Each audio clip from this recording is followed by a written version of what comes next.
नमस्कार, आदाब, good evening, सत श्री अकाल दोस्तों। मैं हूँ मनविंदर और मेरे चैनल पे आप सभी लोगों का बहुत स्वागत है, सभी का मैं खैर मकदम करती हूँ। दोस्तों, अक्सर जब कोई क्राइम होता है, जब कोई बड़ी घटना होती है, ख़ास तौर पे जब किसी के किसी अपने के साथ बहुत बुरा हो जाता है, तो जिसको उस समय वो बुरा समझ रहे होते हैं या मतलब उसकी अरेस्टिंग हो जाती है। जो मेन पॉइंट होता है उस घटना का, उसके लिए जो दोषी आम जन की नज़र में होता है, उसको सब लोगों की एक ही डिमांड होती है कि उसको फांसी लगा दी जाए। हालाँकि फांसी की आज मैं बात क्यों कर रही हूँ? अभी हाल ही में आपने देखा जो दिल्ली की कंझावला की अंजलि वाला जो केस हुआ, अंजलि की माँ ने भी यही कहा कि उसको फांसी लगा दी जाए। जो दोषी हैं, जिन्होंने उसकी बेटी को अपनी गाड़ी के नीचे कुचला, उसको फांसी लगा देनी चाहिए। अब ये फांसी लगा देनी चाहिए कहना आसान होता है। कोर्ट के लिए भी, सेशन कोर्ट, हाई कोर्ट के लिए भी फांसी का ऑर्डर करना थोड़ा-सा उनको लगता है कि ठीक है, लोग कई बार लोगों के गुस्से को देख कर के फांसी की सज़ा की बात हो जाती है। लेकिन मैं आपको बताती हूँ कि कितने लोगों को कोर्ट ने फांसी दी, सज़ा सुनाई और कितने लोगों को फाइनली फांसी की सज़ा हुई। दोस्तों, आगे बढ़ने से पहले मैं आपसे ये रिक्वेस्ट करती हूँ, ये गुज़ारिश करती हूँ कि जो लोग मेरे चैनल पे पहली बार आए हैं, मुझे पहली बार देख रहे हैं, मुझसे पहली बार मिल रहे हैं, वो मेरे चैनल को सब्सक्राइब कर लें और जो लोग पहले से ही सब्सक्राइब किए हुए हैं, उनका मैं धन्यवाद करती हूँ, शुक्रिया करती हूँ। तो आज के कहानी की तरफ मैं रुख करती हूँ कि मैं आज फांसी की बात क्यों कर रही हूँ। पिछले साल यानी कि 2022 में अगर मैं देखूँ, तो मुझे याद पड़ता है कि 38 लोगों को फांसी की सज़ा सुनाई गई। ये सज़ा अहमदाबाद सीरियल ब्लास्ट के मामले में विशेष अदालत ने दोषियों को सुनाई। अच्छा, इससे पहले इतनी बड़ी संख्या में मतलब कि 15-20 से ज़्यादा लोगों की सज़ा राजीव गांधी का जो हत्याकांड हुआ था उसमें एक साथ 26 लोगों को सज़ा सुनाई गई थी। कोर्ट ने 49 में से 38 दोषियों को मौत की सज़ा सुनाई। इसके अलावा अदालत ने 11 अन्य दोषियों को उम्र कैद की सज़ा सुनाई। अदालत ने इन लोगों को पहले दोषी करार दिया था और अब सज़ा का ऐलान किया। इसमें अब सोचने की बात ये है कि आखिर फांसी की सज़ा होने के बाद भी दोषियों को सज़ा क्यों नहीं होती है? आप में से बहुत सारे लोगों के दिमाग में चल रहा होगा, जिनके कुछ जानने-पहचानने वाले या जिन स्टोरीज़ पर, जिन खबरों पे कुछ लोगों ने बहुत फ़ोकस किया होता है, उसमें अगर फांसी की बात होती है तो वो घटनाएँ भी आपके दिमाग में अटकी हुई होंगी कि आखिर फांसी की सज़ा का फैसला होने के बाद भी दोषियों को सज़ा क्यों नहीं होती? सज़ा पर अमल को लेकर के कई तरह के सवाल खड़े होते हैं। ऐसे में दोस्तों, ये जानना ज़रूरी है कि फांसी की सज़ा सुनाई तो गई, लेकिन कितने लोगों को फांसी हुई? जो आंकड़े हैं उनकी अगर मैं बात करूँ तो भारत में 2022 में ट्रायल कोर्ट्स ने, मतलब अलग-अलग कोर्ट्स ने 165 लोगों को फांसी की सज़ा सुनाई। ये आंकड़ा अगर हम 22 साल पीछे पलट के देखें तो सबसे ज़्यादा है। लेकिन पिछले जो 7 साल के आंकड़े हैं वो ये कहते हैं कि औसतन हर साल 130 लोगों से ज़्यादा को भारत में फांसी की सज़ा मिलती है। अब उससे भी ज़्यादा बड़ा सवाल ये है, जो चौंकाता भी है, कि पिछले 22 सालों में भारत में ट्रायल कोर्ट्स ने कुल 245 लोगों को फांसी दी। आप नोट करिए, 2045 लोगों को फांसी दी, लेकिन 22 सालों में सिर्फ 8 लोगों को ही सच में फांसी दी गई। इनमें से 2045 में से आप मान लीजिए कि 91% से ज़्यादा लोगों को फांसी से राहत मिली। ये अच्छी बात है, यकीनन अच्छी बात है। और 554 लोग रिहा हो गए। हालांकि ट्रायल कोर्ट ने सजा से लेकर के हाई कोर्ट, सुप्रीम कोर्ट और दया याचिका के जरिए रिहाई तक का सफर आप मान लीजिए कि बहुत लंबा होता है। और एक और बात है, मैं एक और बात करती हूँ, ये सफर तो लंबा ही होता ही है, लेकिन जब कोर्ट थोक के भाव में मौत की सजा देते हैं तो उससे केवल पेंडेंसी बढ़ती है, हायर कोर्ट्स में पेंडेंसी की संख्या बढ़ती है। ये बात दोस्तों अभी पिछले दिनों हमारे देश की जो राष्ट्रपति हैं द्रौपदी मुर्मू, उन्होंने भी ये कहा था कि लगातार ऐसे केसेस की संख्या बढ़ रही है। फांसी की सजा पाए कई कैदियों की फांसी तो सुप्रीम कोर्ट में सिर्फ और सिर्फ इस आधार पर माफ हो गई क्योंकि उनके ट्रायल में बहुत देरी हो गई थी। ऐसे बहुत सारे लोग हैं दोस्तों। मुझे याद आ रहा है हरियाणा की सोनिया और संजीव, इनको इनके साथ एक और बड़ा ग्रुप था। उस दौर में सबसे ज़्यादा जो माफ़ी मिली राष्ट्रपति से, वो उनके दौर में श्रीमती पाटिल के दौर में बहुत ज़्यादा जो है मानवीय अपना व्यवहार रखते हुए मानवीय एंगल से उन लोगों को माफ़ किया गया। लेकिन बात ये नहीं है कि उनको माफ़ कर दिया गया, बात ये है कि जितने साल उन्होंने अपनी फांसी का इंतज़ार किया, उतने साल वो हर दिन न जाने कितनी बार मरे होंगे। दिल्ली की नेशनल लॉ यूनिवर्सिटी के प्रोजेक्ट में 39A की रिपोर्ट्स के आंकड़े ये बताते हैं कि फांसी सिर्फ एक फैसला नहीं, एक लंबी कानूनी प्रक्रिया है जो औसतन 20 या 22 साल तक खिंच जाती है। देश में मौत की सजा और इसकी जो प्रक्रिया है वाकई में ही बहुत कानून है, सब स्वागत करते हैं, सब उसको नमन करते हैं कोर्ट के फैसलों को। लेकिन आप खुद देखिए कि सालों हो जाते हैं और करीब 25 साल तक इंसान अपनी फांसी का इंतज़ार कर रहा है।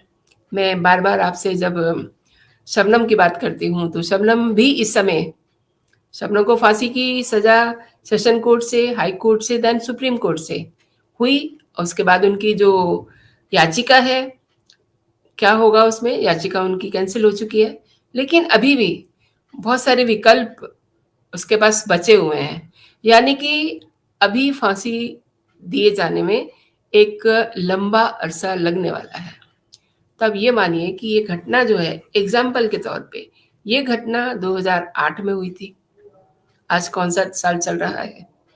तो वो दो लोग, उन्होंने जो भी किया बहुत गलत किया, लेकिन अब जो ये उनको फांसी हर दिन हर पल, वो डर जो होता है वो किस तरीके से जीते हैं। ये कहिए कि उनको अगर फांसी लग जाए तो शायद उनके सारे दुखों का अंत हो जाएगा, लेकिन हमारा कानून ऐसा भी नहीं कहता। देखिए 7 फेजेस होते हैं फांसी की पूरी कानूनी प्रक्रिया को पूरा करने के लिए। एक और रिपोर्ट है जिसमें 22 साल में 2045 लोगों को ट्रायल कोर्ट ने फांसी सुनाई, लेकिन इनमें से केवल जो है, जैसा कि मैंने बताया कि 254 लोगों को कानूनी प्रक्रिया के तहत अलग अलग फेसेस में रिहा कर दिया गया, यानी कि उनके खिलाफ जो मामला बना हुआ था वो खारिज हो गया। लेकिन उन दिनों का क्या, उन सालों का क्या जिसमें वो लोग सलाखों के पीछे थे, जिसमें वो पल पल मर रहे थे, यानी कि उनके खिलाफ जो मामला बनता है वो खारिज हो जाता है। और 14,412 मान लीजिए लोग थे जिनकी सजा हाई कोर्ट या सुप्रीम कोर्ट में कम कर दी गई, यानी कि उनका मामला फिर से ट्रायल कोर्ट को भेजा गया। अब दिसंबर 2022 के जो आंकड़े हैं वो ये कहते हैं कि देश में 539 ऐसे कैदी हैं जो कानूनी प्रक्रिया के किसी ना किसी फेज में अभी अपनी फांसी का इंतजार कर रहे हैं। लॉट ऑफ केसेस जो इंतजार कर रहे हैं, लेकिन वो इंतजार नहीं कर रहे हैं। मैं समझती हूँ कि वो हर दिन मरते हैं। इनमें से 455 लोगों का जो केस है हाई कोर्ट में पेंडिंग है एंड 73 लोगों की सुप्रीम कोर्ट में सुनवाई बाकी है।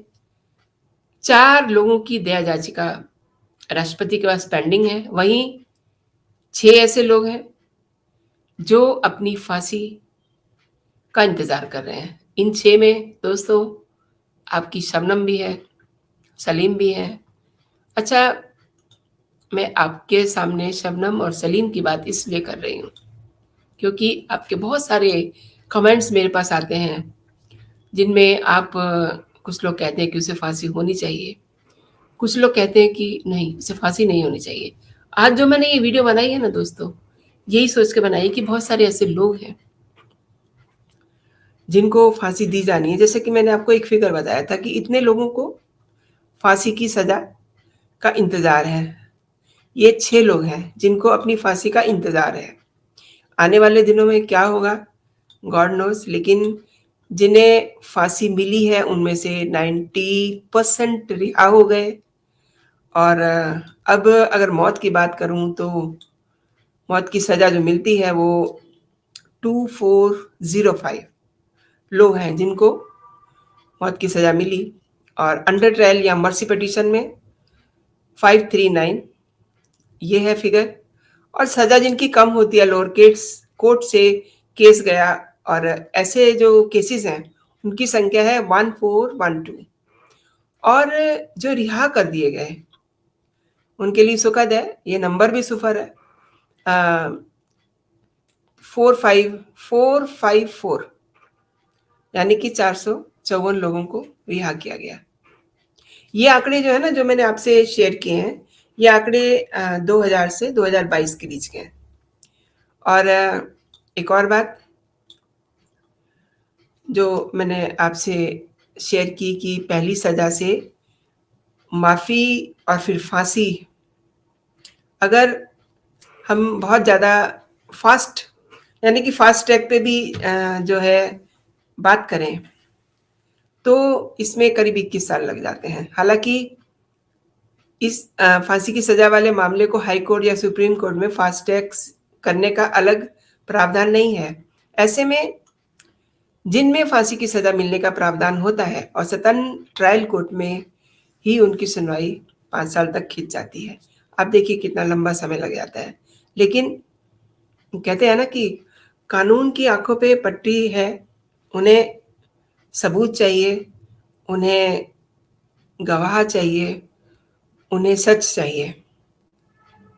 हाई कोर्ट में इस मामले के निपटारे के औसतन 1.5 साल लग जाते हैं ऐसे मामले में, जबकि इसके बाद औसतन 2 साल सुप्रीम कोर्ट में मामला निपटाने में लगते हैं। और फांसी की सजा मिलने के बाद और सुनवाई और तारीखों के चक्कर में आप ये मान के चलिए कि ये कैदी सालों तक जेल में रह जाते हैं। न्यायिक प्रक्रिया के सारे विकल्प खत्म हो जाएं तो दया याचिका का ऑप्शन बचता है। अब दया याचिका सालों तक पेंडिंग पड़ी रहती है क्योंकि राष्ट्रपति को और भी बहुत सारे काम होते हैं। और ऐसी जो याचिकाएं होती हैं, हम मान के ये चलते हैं कि ये तो कहना चाहिए कि इन्होंने कानून तोड़ा है, ये तो खूनी है, ये तो रेपिस्ट हैं, ये तो ब्ला ब्ला। इनके लिए सोचने का किसी को ज़्यादा पुश करने की ज़रूरत नहीं है। अब दया याचिका पे राष्ट्रपति कब फैसला लेंगे इसका कोई टाइम फ्रेम तय नहीं है। और के आर नारायण एक ऐसे राष्ट्रपति थे जिन्होंने अपने कार्यकाल में सिर्फ एक दया याचिका पे विचार किया था।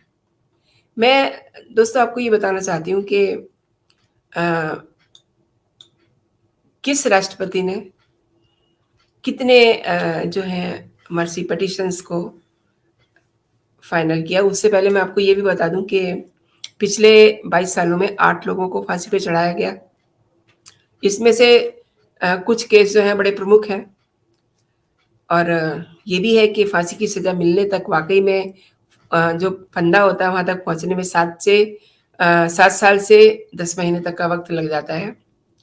और अभी जो लेटेस्ट फांसी है वो 2 साल पहले निर्भया केस में 2020 में समझ लीजिए 2020 मार्च में ये फांसी दी गई थी। और 4 दोषी थे, ये मुकेश सिंह, विनय शर्मा, पवन गुप्ता, अक्षय कुमार।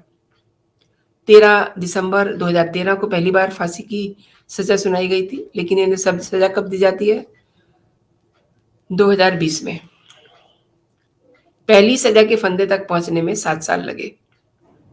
अच्छा, अब मैं बात करती हूँ, याकूब मेनन को 2006 में सजा सुनाई गई थी, लेकिन फांसी कब दी गई उन्हें? 2015 में। 1993 के मुंबई धमाकों में दोषी याकूब मेनन को 12 सितंबर 2006 को पहली बार कोर्ट ने सजा सुनाई थी फांसी की, और समझिए कि 9 साल लग गए उन्हें। 9 साल के बाद उन्हें फांसी की सजा सुनाई गई। अब टाइम बहुत लग जाता है। धनंजय केस की बात करूं तो रेप के दोषी थे वे 1991 में सजा सुनाई गई थी, लेकिन उनको फांसी कब होती है? 2004 में। इतना टाइम लग जाता है, मतलब फांसी की सजा सुनाने के बाद भी फांसी देने में इतना टाइम लग जाता है। और आपको याद ही होगा कि 14 साल की लड़की की हत्या और रेप के दोषी थे धनंजय चटर्जी। उसके बाद फिर जो फांसी की सजा सुनाई गई थी, वो जो निर्भया के रेपिस्ट थे उनको। और फांसी का सबसे लंबा सफर जो है 27 साल का, वो है बेन सिंह के हत्यारे का है। इनकी दया याचिका 10 साल से पेंडिंग है, और फरवरी 2022 में गृह मंत्री अजय कुमार मिश्रा ने राष्ट्रपति के सामने 4 दया याचिकाएं के बारे में उन्होंने बताया था कि ये पेंडिंग है। इनमें से एक 2012 से, दूसरी 2015 से, और बाकी 2021 से लंबित है।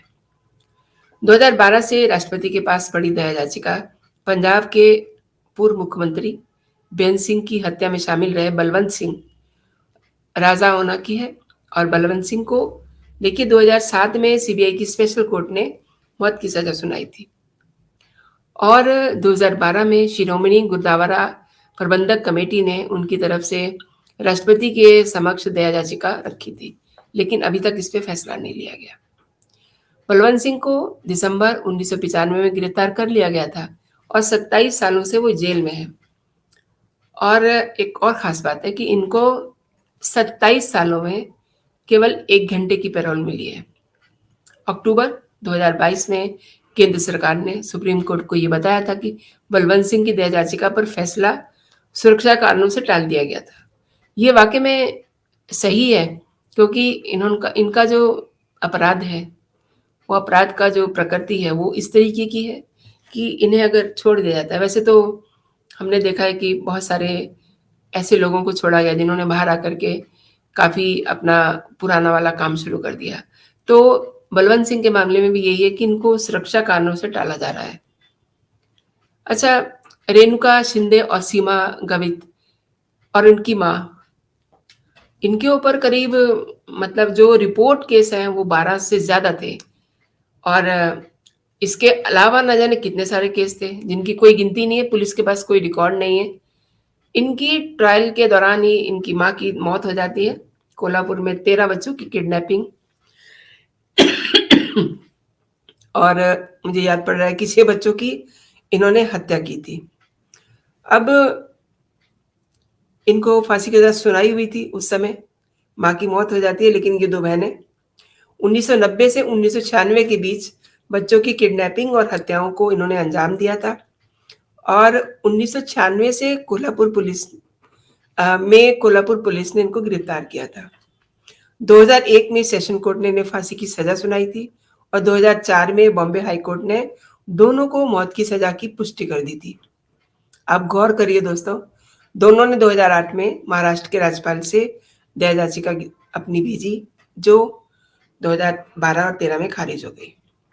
इसके बाद 2014 में राष्ट्रपति के पास दया याचिका जाती है, उसे भी ठुकरा दिया जाता है। लेकिन देखिए, इतने सारे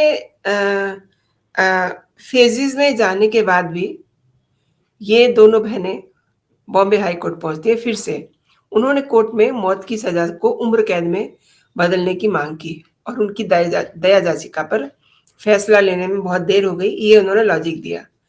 और मौत से डर के मौत, जो कि फांसी एक मौत ही है, तो मौत के डर में जीने की वजह से वो काफ़ी मानसिक तनाव में जी रही थीं और बॉम्बे हाई कोर्ट ने ये कहा कि राज्य सरकार ने दोनों की दया याचिका निपटाने में ढिलाई बरती है और उनकी मौत की सज़ा को उम्र कैद में बदल दिया गया है।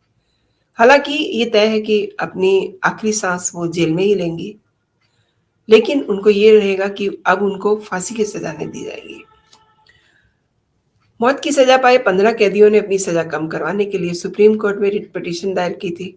2014 में उस समय के चीफ जस्टिस पी. सदाशिवम और जस्टिस रंजन गोगोई और शिवा कीर्ति सिंह की बेंच ने इन सभी पिटीशन पर एक साथ सुनवाई की। दरअसल इन कैदियों की दया याचिकाएं खारिज कर दी गई थी। इसके बाद उन्होंने कोर्ट से मांग की थी कि दया याचिका पर फैसले पर अधिक देरी होने के कारण वो काफ़ी टेंशन में हैं, मानसिक दबाव से गुजर रही हैं।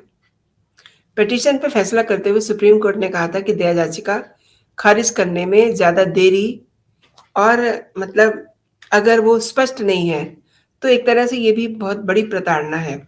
कैदियों को हर दिन लगने वाला मौत का डर संविधान के आर्टिकल 21 का जीने का जो अधिकार है, उसका उल्लंघन है। ये दोषी की मौत की सज़ा को कम करने के लिए पर्याप्त है और इस मामले में कोर्ट ने 13 लोगों की मौत की सज़ा दया याचिका पर फैसले में देरी होने की वजह से कम कर दी।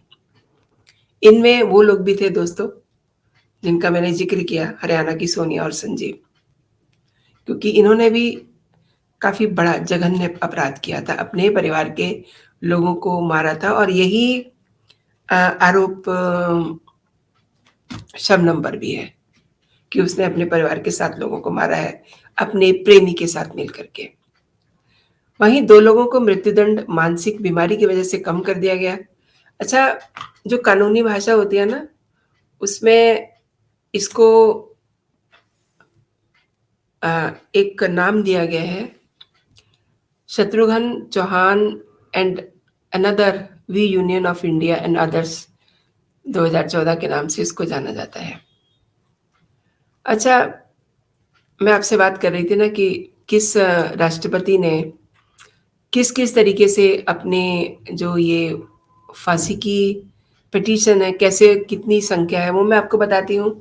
रामनाथ कोविंद ने अपने पीरियड में उनके पास कुल 10 याचिकाएँ जाती हैं और 6 इन्होंने खारिज कर दी और स्वीकार नहीं की एक भी। अच्छा, प्रणब मुखर्जी ने 34 में से 30 खारिज की और 4 को उन्होंने स्वीकार किया। प्रतिभा पाटिल को जब भी मैं ये बात करती हूँ तो मुझे बड़ा अच्छा-सा लगता है कि प्रतिभा पाटिल जी ने करीब उनके पास जो याचिकाएँ पहुँची थी 39, 5 उन्होंने खारिज की और 34 पे उन्होंने अपनी मोहर लगाई, उनको जीवन दान मिला। अब्दुल कलाम साहब ने उनके पास 25 दया याचिका पहुँचती हैं, 1 खारिज की उन्होंने और 1 स्वीकार की। आर नारायणन के पास 10 याचिकाएँ पहुँचती हैं और 1 याचिका उन्होंने खारिज की, लेकिन उन्होंने किसी को स्वीकार नहीं किया। इसी तरीके से